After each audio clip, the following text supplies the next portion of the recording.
Sadarkaa waraanaa idil addunyaatti biyyoota 138 keessaa Itoophiyaan waraanaan sadarkaa 60ffaa irratti argamti. Suudaan ammoo 76ffaa irra yoo ta'u lakkoofsa uummata Itoophiyaa waggaa 14 dura lakkaa'amus Itoophiyaan ammatti tilmaaman nama miiliyoona 110 qabdi jedhama. Suudaan kaabaa ammoo nama miiliyoona 43.1 qabdi. Itoophiyaan biyyoota Afrikaa irraa lakkoofsa uummataatiin sadarkaa 2ffaa irra kan jirtu yoo taatu humna namaa kan waraanaaf gahe nama miiliyoona 25.5 qabdi. Suudaan kaabaa ammoo nama miiliyoona 15.3 qabdi. Itoophiyaan waggaatti humna haaraa umrii tajaajila waraanaa irra gahu nama miiliyoona 1.9 yoo argattu, Suudaan ammoo nama miiliyoona 1.1 argatti. Itoophiyaan waraana mindeeffamaa nama 162 ol kan qabdu yoo ta'u, Suudaan ammoo nama 104 qabdi. Itoophiyaan humna waraanaa eeggataa gonkumaa iyyuu hin qabdu. Suudaan garuu humna waraanaa eeggataa jedhamu 85 ol qabdi. Waraana lafootiin Itoophiyaan taankii waraanaa 400 yoo qabaattu, Suudaan 690. Itoophiyaan konkolaattota waraanaa 114, Suudaan ammootu konkolaattota 400 qabdi.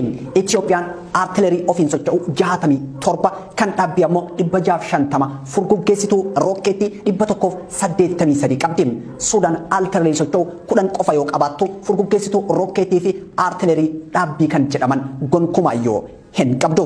Kun wal fakkeenya yookaan ammoo garaagarummaa humna waraanaa Suudaanii fi Itoophiyaa jidduu jirudha.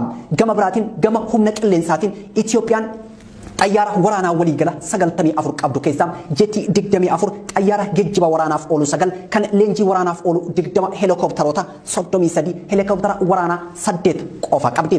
Helikoophtaroota jiran keessaa kanneen 3 ta'an waraana TPLF faana taasifameen barbadeeffamuun isaanii ni yaadatama. Kana keessaa helikoophtaroonni waraanaa hafan 5 qofa jechuun ni danda'ama, kan gama Itoophiyaa jechuudha.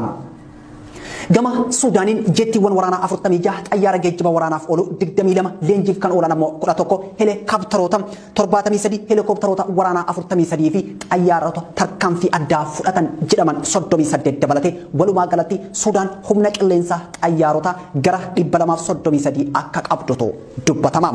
Humna galaana irraatiin Suudaan markaboota xixiqqaa 12 yoo qabaattu, Itoophiyaan homaatu hin qabdu. Gama biraan Itoophiyaan biyya Gaazaa hin qabne yoo taatu, Gaazaa bittee kuufateen kuufama Gaazaa barmeelii 428 qabdi. Kanneen keessaa guyyatti Gaazaa barmeelii 55,000 fayyadamti. Suudaan biyya Gaazaa qabdu yoo taatu, guyyatti Gaazaa barmeelii 100 ol oomishti. Guyyatti barmeelii 96 olitti fayyadamti. Kuufama Gaazaa barmeelii biliyoona 5 ol qabdi. Egaa kanaan wal madaalchifne biyyoonni lamaan waraana keessa yoo seenan haalli isaan ittiin wal miidhanii fi akkaataan dhiyeessii Gaazaa fi kanneen biroo wal yoo madaalchifnu walirraa fagoo jiru. Gama dinagdeetiin biyyoonni lamaanuu gaafii keessa kan jiran yoo ta'u, keessattuu Suudaan erga warraaqsi uummataa mootummaa Umar Hassan al-Bashir irratti ka'ee as dinagdeen biyyattii kufaatii guddaa mudateetii jira. Sharafni alaa dhabamuu hordofuun Suudaan keessatti jireenyi qaala'ee daabboo hiriiraan bitachuun irra gaheetii jira. Qaala'insi jireenyaa biyyattii mudate kan yeroo kamuu caalaa ulfaataa akka ta'ee fi biyyattiin deebitee kufaatii dinagdee fi siyaasaa isii mudate irraa bayyanachuuf yeroo dheeraa irraa fudhachuu akka danda'amutu dubbatama. Kanaan wal qabatee liqaan alaa Suudaan irra jiru doolaara biliyoona 56. Gama Itoophiyaanis kufaatiin dinagdee gootummaa biyyattii keessatti hiriiraan daabboo nama bitachiisu baatus, qaala'insi jireenyaa fi sharafni biyya alaa qormaata hamaa mootummaa Itoophiyaa amma bulchaa jiru ta'aatii jira.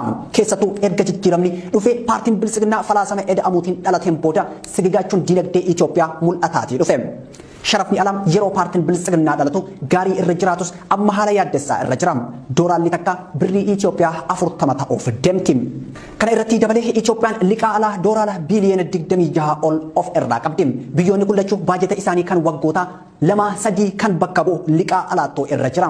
Baajanni Itoophiyaa gaafa doolaaraan ibsamu doolaara miliyoona 350. Liqaan irra jiru garuu doolaara biliyoona 26. Liqaan Itoophiyaa irra jiru qofti baajeta waggoota hedduu Itoophiyaa ta'uu danda'a. Kan Suudaanis akkasuma jechuudha. Keessoo biyyoota lamaanitti ammoo dhabamuu nageenyaa fi qaala'insa jireenyaatu unkuraa jira. Gama Itoophiyaatiin kun bu'aa bilisiginnaan gama dinagdee fi siyaasaatiin akkasumas hariiroo dippiloomaasiitiin boosteedha. Kan Suudaan ammootu bu'aa warraaqsa biyyattii keessatti dhalatee fi humni waraanaa biyyattii buusee jedhamee qeeqamudha.